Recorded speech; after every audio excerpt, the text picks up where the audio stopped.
If you want to be part of the musics, AI play very significant role. So which other domain just you take, the AI play very vibrant and significant role from the end to end. On the current trends, if you see this close to 1 trillion from the economy standpoint, which is contributed by the IT. Now it's like a more than 28% of the trillion in terms of the contribution for the global economy, which is coming over there actually. From the estimated from the India standpoint, close to 20%, AI going to contribute in the bigger way. It's a 20%, it's a bigger, right? I mean, in terms of the GDP growth for the, the country. And if you take a, as an organization, from the organization standpoint, from the layman standpoint, when just 10 years before, there is a demonetization, right? Where we are crunch on the money, the people are looking on the UPI. The UPI payment, like you know that, right? It reached the tender coconut side. Who is selling the tender coconut at roadside? He was the technology enabled, and then what are the money transactions? Even fraction of paisas where we are able to transfer and get things. So there is adoption change, but however, it's a transformation is it got into the bigger wing. Instead of the credit card, debit card, and then online banking, now the UPI transaction is bigger and then wider. Now this wave, it may not be the wave, right? It's a transformation, I can say. The wave will fall down, right? But the AI, it may not. It's absolutely the transformations where we are looking, where we are going to add value in the, the bigger wing. And if you see this IT industry standpoint, like always, when the AI came, of course, it was there more than 20 years, but it's when come to the layman, that's what it is a bigger impact it is coming to, right? When the OpenAI, ChatGPT coming to the pictures, everybody started to look like what exactly I want to do here. And then from there, just I can get things as a extract as output. I may not require to put my brains down actually on the specific area. So from the cyber standpoint, like close to 40 to 50% of the organizations already be opted how we can detect and prevent by using the AI component. But at the same time, the hacker also use the same AI component, how they can, in terms of do the complete harvesting of or I think just they want to get things in, right? That's like other side it's going on the biggest stuff. So we have the great experience. I can say it's a legend. I work with all the leaders, and really we wanted to hear from their perspective, like what exactly the aim mean for a technology as a layman, and then as an organization, and what are the crime just where we have handled from the end to end. So just would like to start from you. Specifically, the people are thinking the AI is it's for the technologist, that's for the business, not for the the layman. And as well as when the AI came into the pictures, just where we are thinking this is an angel, but of course from cyber side we have a devil also inside, right?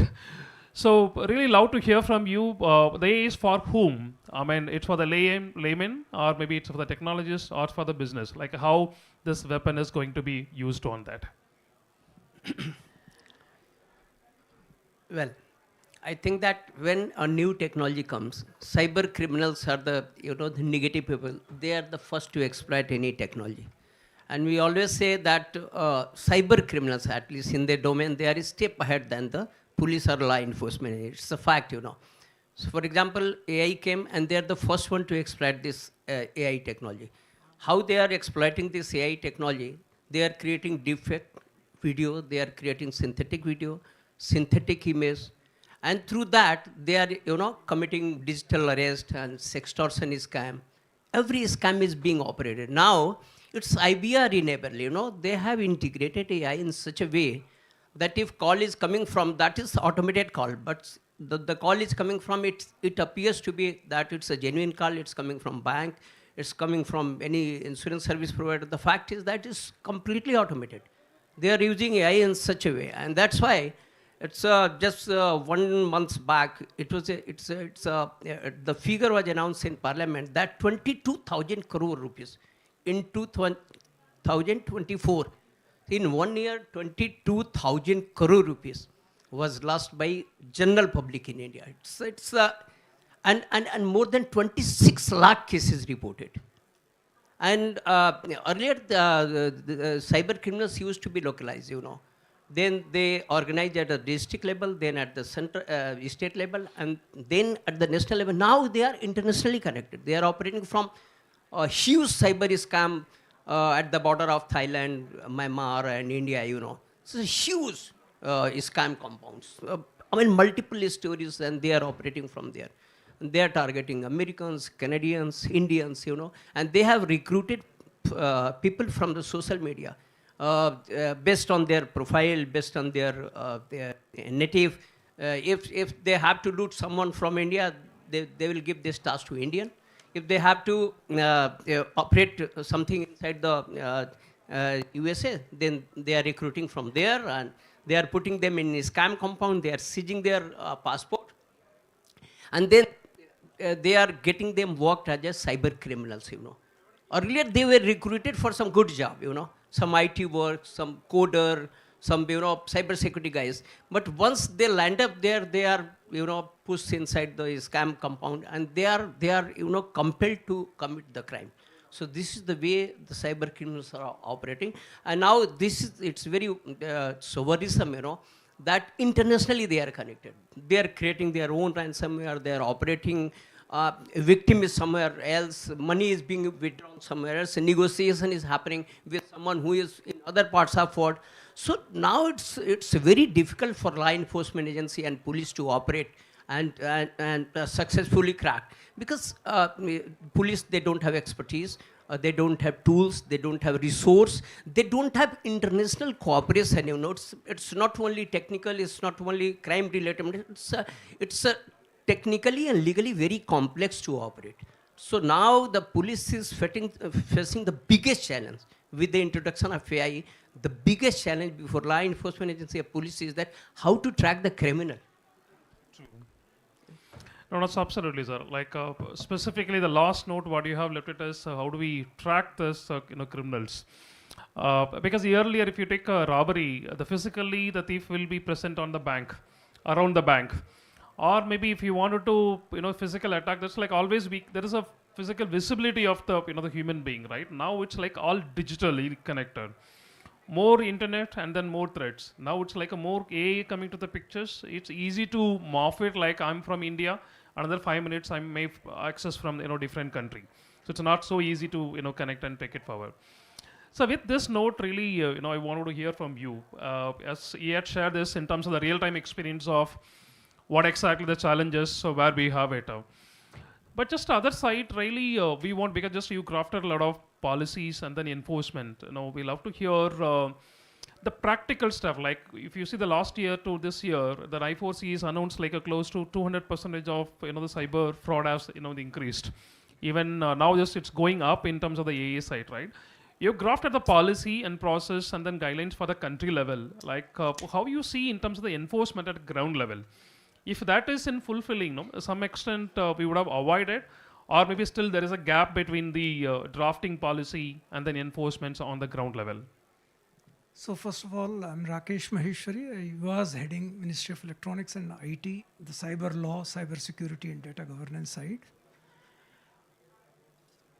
See, the role of government for any policy initiative is to see that one, like AI for all, equitable reach, good usage, but simultaneously to also ensure that the law and order, that the harms to the individual, harm to the society, harm to the nation does not happen, and therefore the policies are written in such a manner that we actually require or want that the digital economy and digital platforms continue to comply.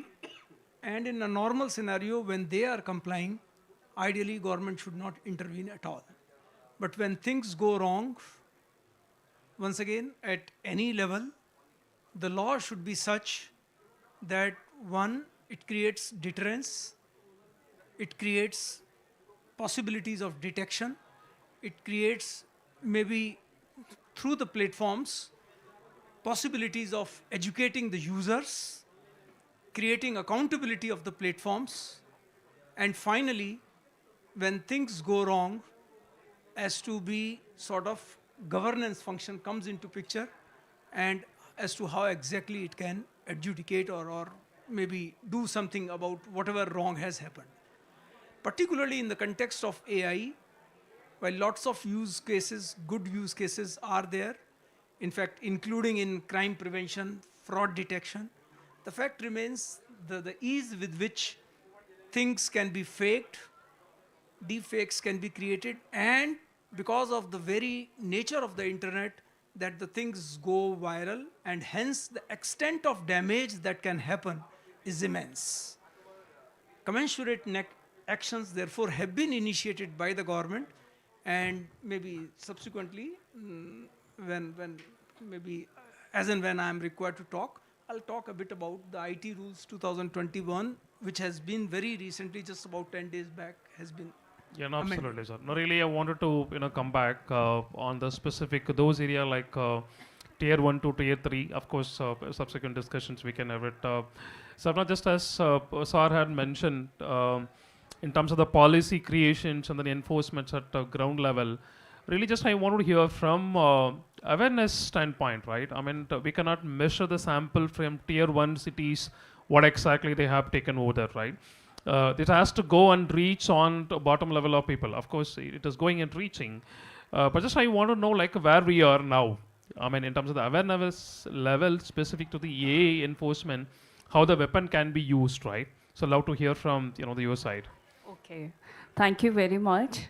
First of all, I sincerely thanks the organizer and Cybercrime Research Foundation who has given me opportunity, the Research Foundation, for sharing this stage and especially with the dignity. See, I am a Dr. Sapna Bansal, Professor Shriram College of Commerce and Director Institutional Outreach. As a point of education, I feel there is a difference between theoretical and practical. When we talk about cybercrime laws, rules, and regulation, the picture is in a different image. But when it comes to the practical aspects, it's altogether different because the police station, they are not equipped with the machineries and technology. And at the same time, we don't have an ecosystem. We have UPI. We have a lot of things right now. We are doing digital payment. We have DigiLockers. We have Aadhaar card. But yes, once again, this ecosystem creating a lot of problem as well because cyber attackers, they know how to leak it. And it was a time when we say a picture can define 1,000 of words. And that can be easily you can recognize. But right now you can say fake video can change the liar voice. So things are changing day by day. And as the point of view of educator, I can say that there has to be some coordination between government, educator, and yes, of course, police systems, rules and regulations. When the rules and regulation will match with the education sector and they will create awareness, maybe this problem can be solved. You better know a man in a Kanpur recently lost 1 lakh rupees, a fake AI video from someone pretending to be a relative. And at the same time, the second case recently happened, the senior citizen in Delhi paid money after listening the voice of the child, ki, okay, he stepped somewhere. And at the same time, few more cases, a tech worker in Bangalore almost lost 1.5 lakh rupees in, recently this kind of a scam. So many things are taking place like hacking tools, fake identity, malware, stolen data, phishing emails, and fake loans. Every day we are getting a lot of calls, and it's very, very difficult. Deepfakes creating a lot of problem even current scenario. So we should understand that the things is changing, only awareness, alertness, and third very important part is that educate them in a very, very specific ground level. So that can solve the problem as the best of my knowledge. Thank you. Thanks, Sapna. I think you have given a punchline in terms of to follow actually. Thanks a lot. Tarun, just following up on Sapna, really just I want to know, she has touched upon the deep fake, which has created a lot of scam. I mean, of course, it's not illiterate, right? It's like a well-educated people. Just they are losing in terms of the money from the end to end. So really, we want to know. This is one is on the AI. Yes, sir. Glad to have you, sir.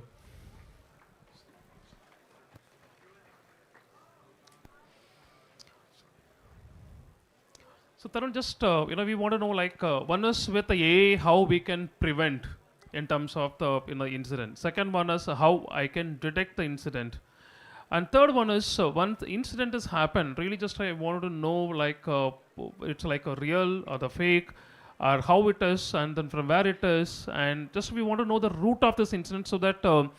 Furthermore, any incident come just can be avoided with the right set of the mitigation step, right?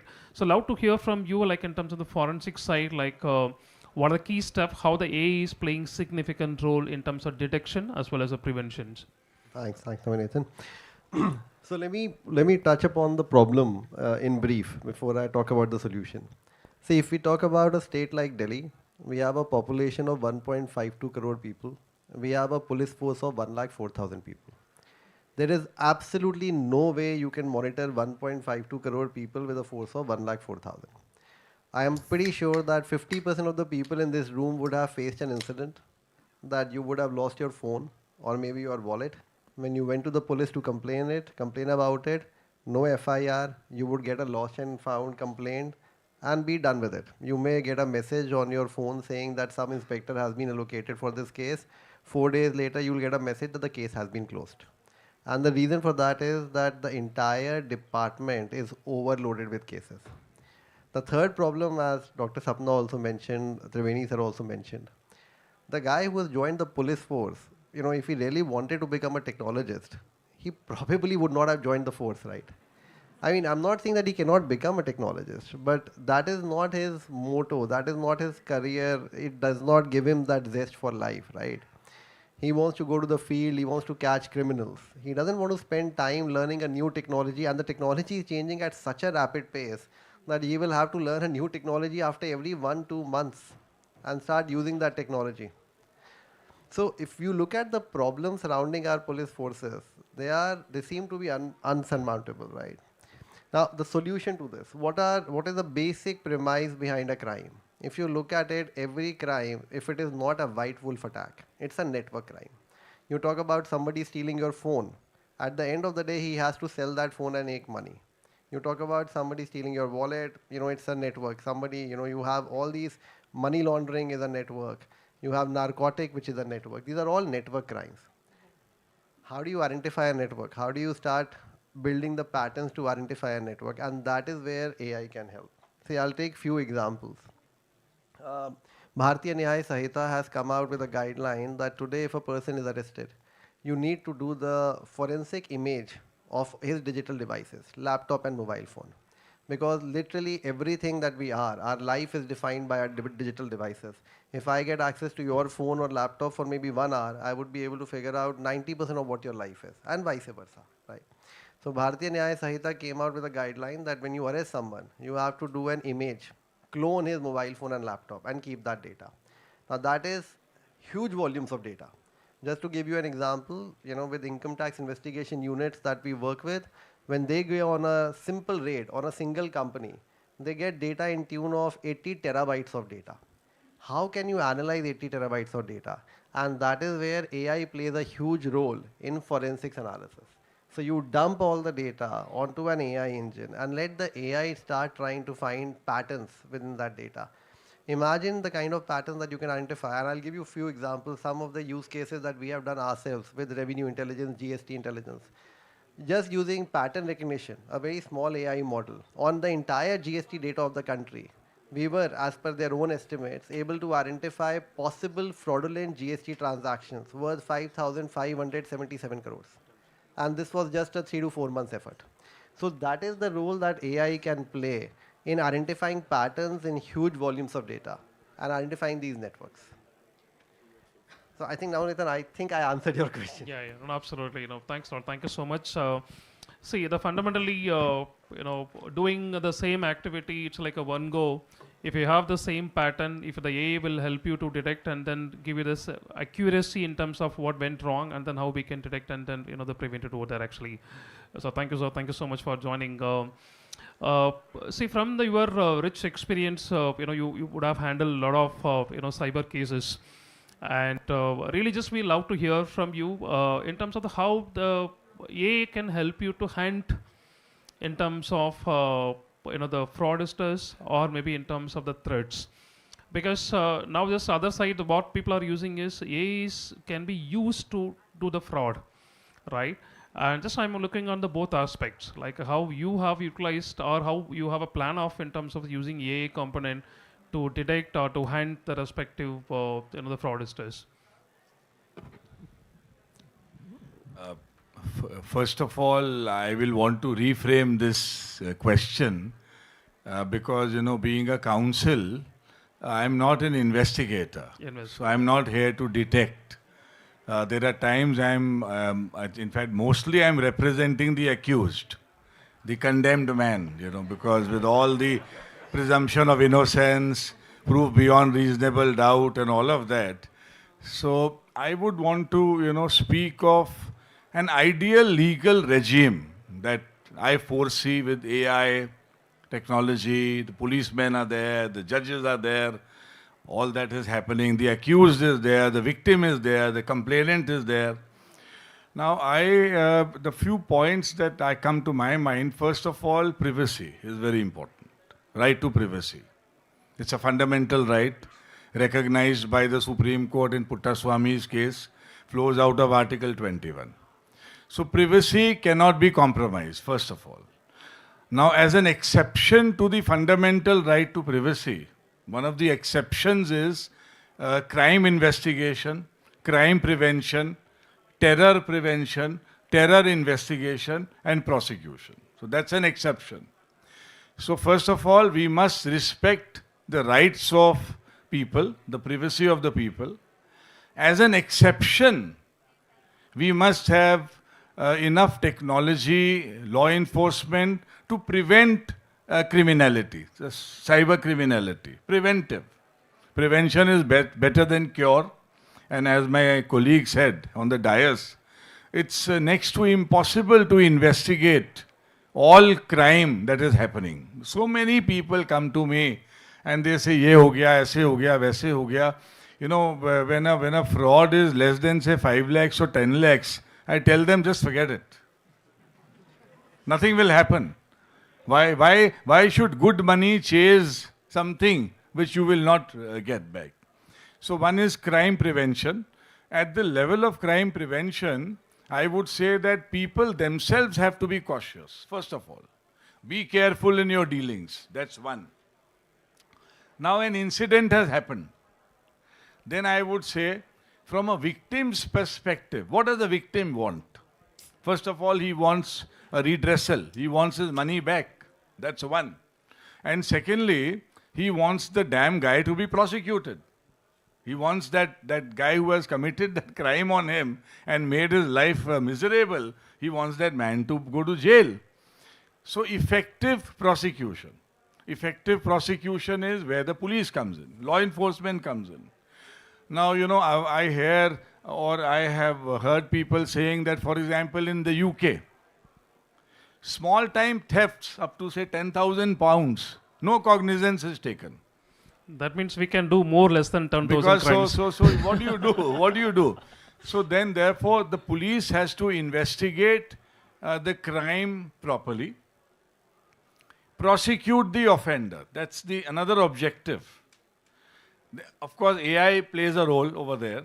AI it's a double-edged weapon. AI will be used as a cyber crime tool also, as a weapon also, and to counter it also, you can use AI, both ways. So therefore, I will want a legal regime where the correct accused is found and prosecuted. Now, why I'm saying correct? Because the internet has layers of service providers. It's very, very difficult to pinpoint the originator of a particular fraud. So I will want, the man who has committed the crime to be booked. And then, last but not the least, where I come in, the innocent man should not be implicated. We still, I must say, after 33 years at the bar and as a defense counsel, I must say that we still have a very colonial police force in the country. I'm not saying it, the Supreme Court has said it time and again. We still, the whole police system, Triveni Singh ji is perhaps smiling and with a smirk, that the whole police system, they start working from a confession and they work backwards.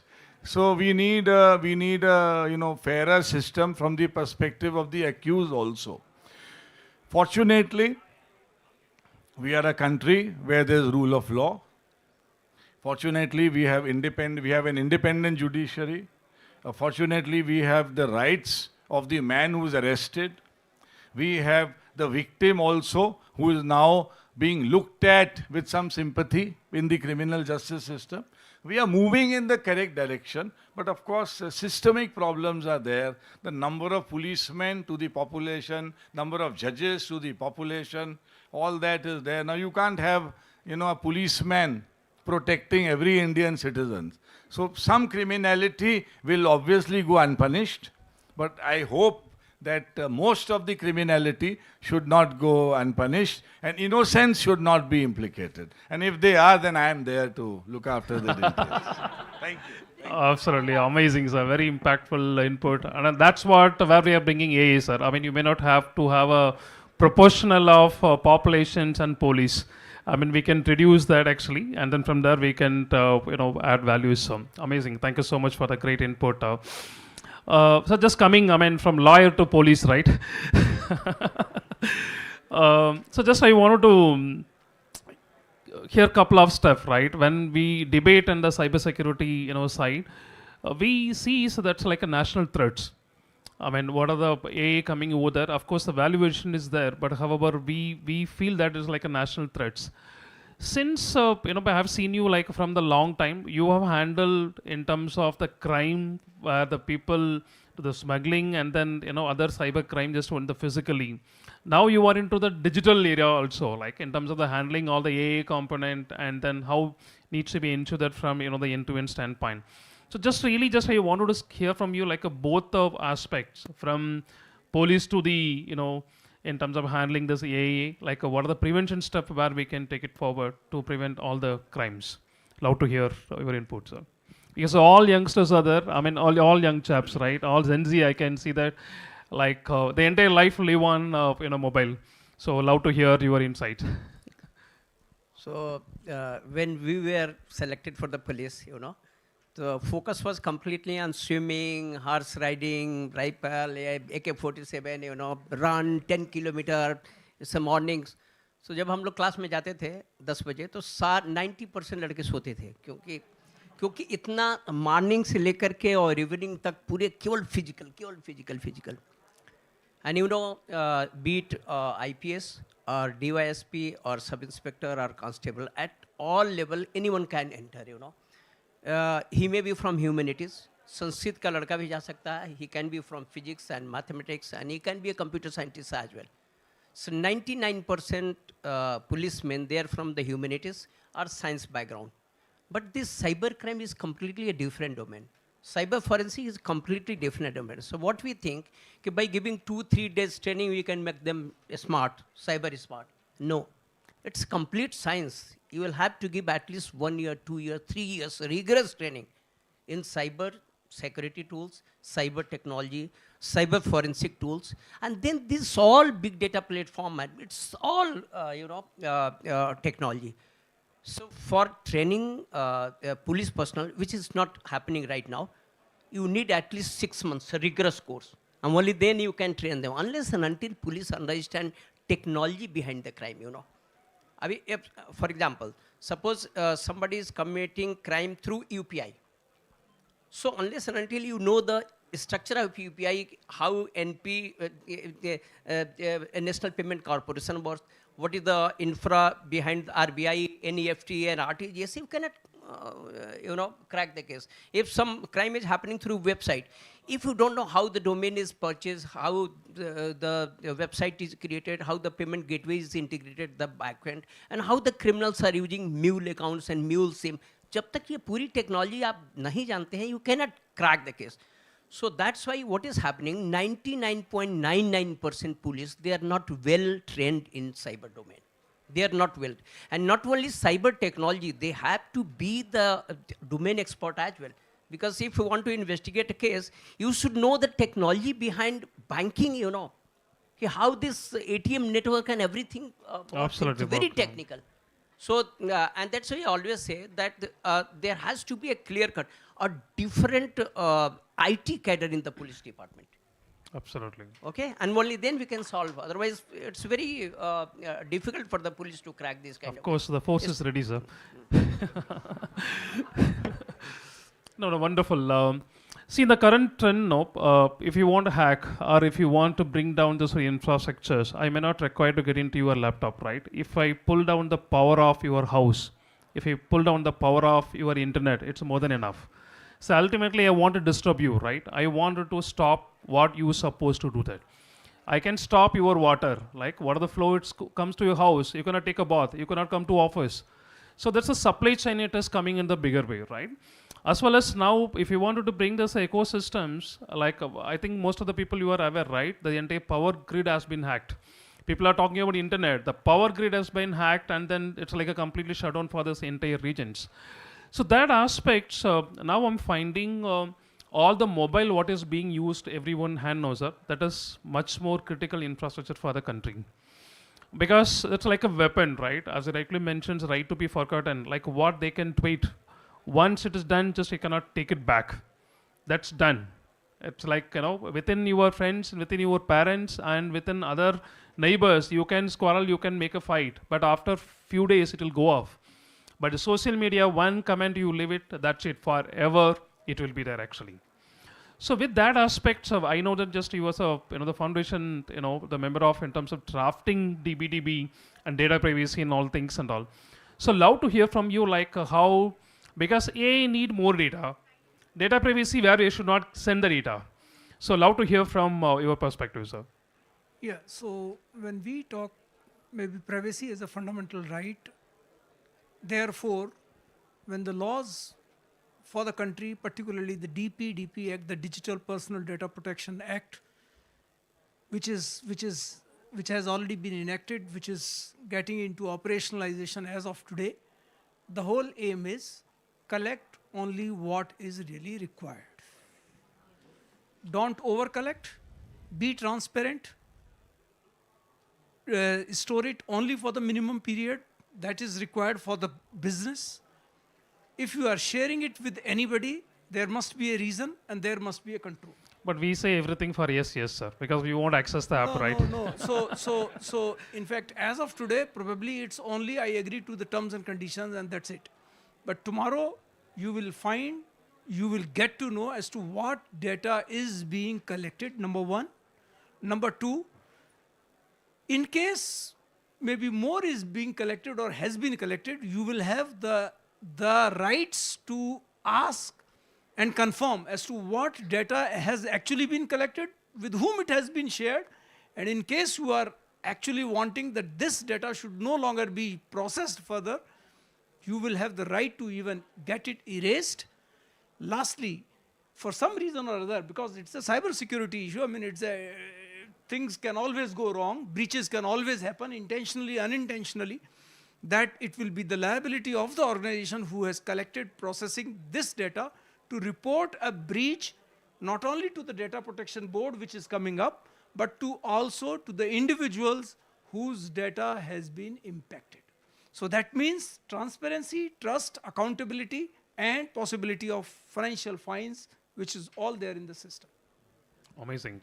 Thank you, sir. Thank you so much. And Sapna, just following to sir, the input, I want to hear from that responsible AI, right? I mean, how, as Wig sir has mentioned, it's a double-edged sword. Really, just I want to hear from you, like how the responsible AI as a layman or as a technologist or maybe as a professional, as a layman, just how I can, make use of this weapon very responsible way. Of course, there's a lot of framework which is available, but love to hear from you. Yeah, very good question. And yes, everybody wants to know, as a layman, how we can take up prevention.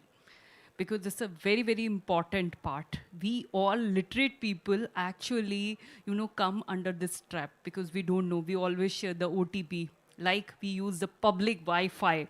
And sometimes we never know how to use the AI ethically. And AI ethically is a very, very important part. We are teaching cybercrime in the colleges and schools. But ethical AI is still lacking. I feel like that the diploma, degree, and more awareness program can help a lot. There was one share which was said by the Dushyant कि हो गई पीर पर्वत सी अब तो पिघलनी चाहिए, हिमालय से कोई गंगा अब तो निकलनी चाहिए, सिर्फ हंगामा खड़ा करना मकसद नहीं मेरा, मेरी कोशिश है कि ये सूरत बदलनी चाहिए. So very important, the rules and regulation. The rules and regulation, and ethically we have to make such pathways so that the Gen Z can follow. Because if we are not providing the framework, definitely people will suffer. And we are talking about Viksit Bharat, right? And Viksit Bharat and $5 trillion economy can be affected if we are not taking a step ahead. Because digitally we are in power. We are actually superpower. But ethically, yes, most of the crimes taking place in India only. You find 22,000 crore rupees we have lost because of this crime. And every minute, 505 crimes, every minute, 505 crimes taking place. So it's a very serious matter. And this point of time, government have to make certain rules and regulation. Implementation should be very strict. And the best part is that awareness and yes, awareness, education, and at the same time, make the guideline for everyone. And there has to be some two-way verification and ethical aspects. That's it I want to say. Awesome. Thanks, Lorna. Thank you. See, from where she left out in terms of the awareness play very significant role, right? But even though just as a layman, how I can make awareness is a one. But however, if you take this deepfake and then in terms of the voice cloning, even though you are a SME, you cannot make out like it's a real or it's a fake, right? And what are the techniques? Maybe as a layman, just I can give it in terms of just this are the video, these are the glimpses it comes, this is a fake or this is a real, right? And because the voice is already it's everywhere, right? If this voice is there, with that they can clone whatever they want to do it. And if you have my photo and then my mannerism, just all things also can be cloned and that can be given over there, right? So that aspect, as a layman, really just I want to understand like what are the key stuff they should look in terms of the deepfake as well as the voice cloning. So see, deepfake is going to become a national security issue very soon. Maybe as soon as the 2029 elections. Imagine it's Absolutely. so easy to create a video. I mean, frankly, if you are in a hostile country, it's so easy to create a video of maybe a deepfake video of a cow getting slaughtered and the head of the cow in front of a temple, or a pig getting slaughtered and the head of a pig in front of a mosque. It will lead to riots. In specific states in the country, it will lead to riots. That has an impact on your economy. And with social media, it's very easy. It actually cost as little as, and I've seen it live, it actually cost as little as 2.5 lakh rupees to make a Twitter trend, "The sun rises in the west," go viral. So there was a time, there were the top 3 hashtags in Twitter. It was "the sun rises in the west," right? So you can create a deepfake video, make it go viral on social media. Half of our generation Z is on social media, more than half. They will look at it and they will believe that this is the truth, right? So this is how big a problem deepfake has become. And another challenge with that is, as of now, and I've evaluated multiple AI models, there is not a single AI model which can detect a really good deepfake generated video and tell you that it's a fake video. So the only thing that we can as responsible citizens do, when you see something on social media or when somebody gives you a call, you have to do the verification of that through multiple other sources. If you see something on social media, if it is actually genuine, it would have been covered by some newspaper media, vernacular or mainstream in the country, right? So check it out. Check out search engines. If you receive a call from someone who you think is your brother, sister or whoever, do a cross check. Call them back and figure out whether that is, whether they are the same people or not. These are basic checks that you can do. Technology, as of now, to detect deepfake is lagging behind. Now, of course, that's a lot of technologies and then other sense also keep coming. And with this, really, I want to hear from you. Earlier, if you wanted to do hijack, like I may not require to do myself. I can hire a team and they can go and execute, report it, it's done, right? So that aspect, so now this ramping up, you may not require to be part of any crime, but you can hire the professionals, they come and do the work, execute, they go away. So it's a cyber crime as a service which came into the pictures. You can pay and know where you get involved, and they also know where connected to the counterpart whom you wanted to make an attack on the. So from the legal standpoint, really just I wanted to see as a cybercrime as services, what are the preventions, or have you come across any other cases like that has been executed from end to end, and who is liable, whether it is who has executed or who has hired the people. So love to hear from you. Okay. We have the law in place. In fact, the entire law of criminal conspiracy, has been there since Lord Macaulay's Indian Penal Code of 1860. That if people come together and they agree upon to commit a crime, tacitly, explicitly, implicitly, they are liable. So the liability mechanism is there in place.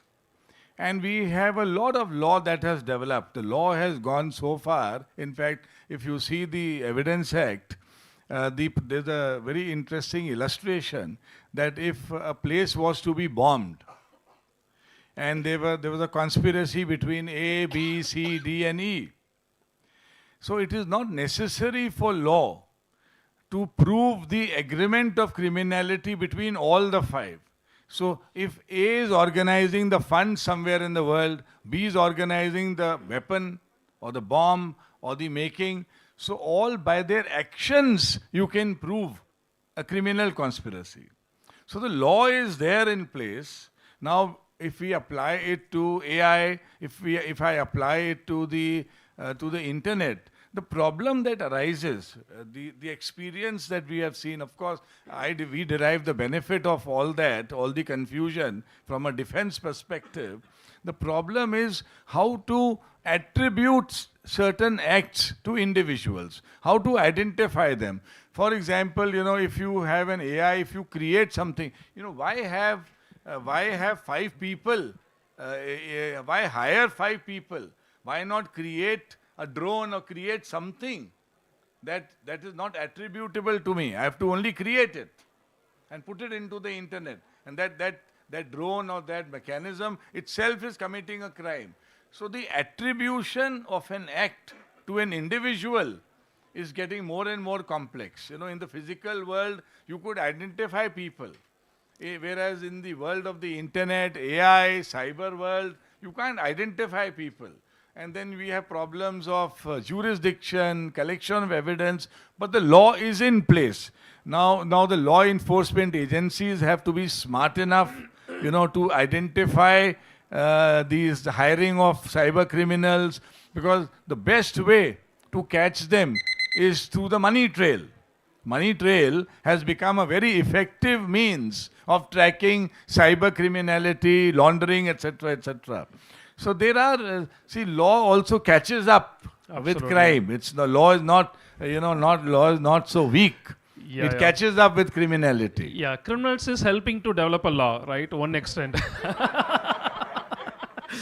In fact, if they are not there, we don't develop on that aspect, right? Just maybe one, 10 seconds follow-up question, sir. Like since all young chaps are there, sometime we think like if you do the crime from India, it's like a straight away it comes and hit on that, right? But if you do VPN to some other country, from there if you launch, the people will think it may not come to our responsibility. So love to hear your 30 seconds of input, sir.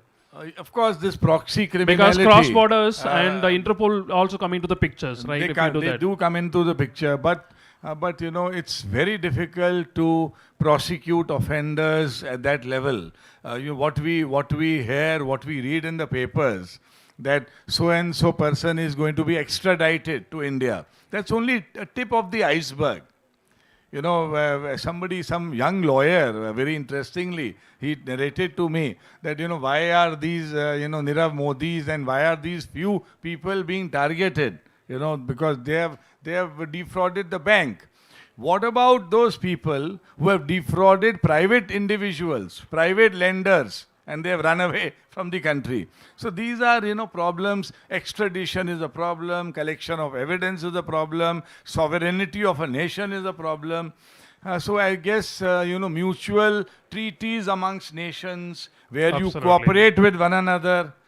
Interpol is there, but Interpol cannot really take care of Absolutely. all these problems. No, So no. we need to keep evolving, from Absolutely, a sir. law enforcement perspective. Absolutely, absolutely. Thank you, sir. Thank you so much. And it's maybe I may take 1 more minute, sir. Just 10 seconds of your input for takeaway for all the people, sir. Just each one. Just I wanted to hear from 10 seconds. Just one takeaway for them, like what they have to do and don't in terms of cybercrime as well as with the AI. For this, I think government will have to create massive awareness campaign among the public, so that they could know how the criminals are operating, what are their modus operandi. And secondly, government will have to put much more emphasis on capacity building, not only in police, but in judiciary and prosecutors as well. And they will have to provide resource as well. I mean, cyber lab, advanced tools, technology, and they will have to put much more emphasis in R&D as well, R&D, regarding, for example, the current threat is deepfake. So we must focus on deepfake detection technology. So do we have? No. As Tarun told, so no, right now no. They're the best of the tools available that can give you only 80% accuracy, not 100%. So it cannot be admissible in court of law. And that's why I think these are the things, if government is focusing, then definitely we will be able to control the cybercrime. Yeah, I'll just like to mention it's not just about cyber frauds, it's also about so many illegalities which do happen in the cyber world. And we'll also like to say prevention is the best way. Understand greed. This is a normal human behavior. So something which is giving you too much of money or maybe exploiting your greed, exploiting your fears, exploiting your emotions, which is what we have to which is what we need to overcome. In the age of AI, seeing is not believing, listening or maybe hearing from your known sources may also not be truth. So maybe act responsibly before what we say is a zero trust architecture. Only one line: stay alert. Once again, I'm repeating: stay alert, stay aware, stay secure. These are the 3 fundamental aspects you should keep in mind. Definitely, you can save yourself and your family members. Thank you. Thanks a lot, Tom. Yeah, I think I have a recommendation for the government, not for the citizens. I think the government of a country, we have to realize that intelligence has to become privatized. It has already become so in US. In US, you do not have, the intelligence is collected by private individuals working in conjunction with the government. And the operations are in hands of the law enforcement agency. India will have to realize, like the income tax departments of the country, they have already done that. They are working with private entities to gather intelligence, and they are only involved in the operations. I think all aspects of the government will have to follow suit. Yeah, we all work together. We'll make that. We need a deterrent law to check cyber criminality. Secondly, no crime should go unpunished. And thirdly, we should not be obsessed with catching hold of the criminal. We must protect the rights of the innocent man, the accused also. The system has to be balanced. It cannot be a one-way street. Awesome. Amazing. And, it's a wonderful conversation. We can give a great applause to the entire leadership. And of course, AI is a double-edged sword, right? How you handle is a matter actually. So that's why we can handle with a more responsible and more accountability to ensure that things are taken care with the positive note. Thanks a lot. Thank you so much, and have a wonderful day ahead. Thanks a lot, gentlemen.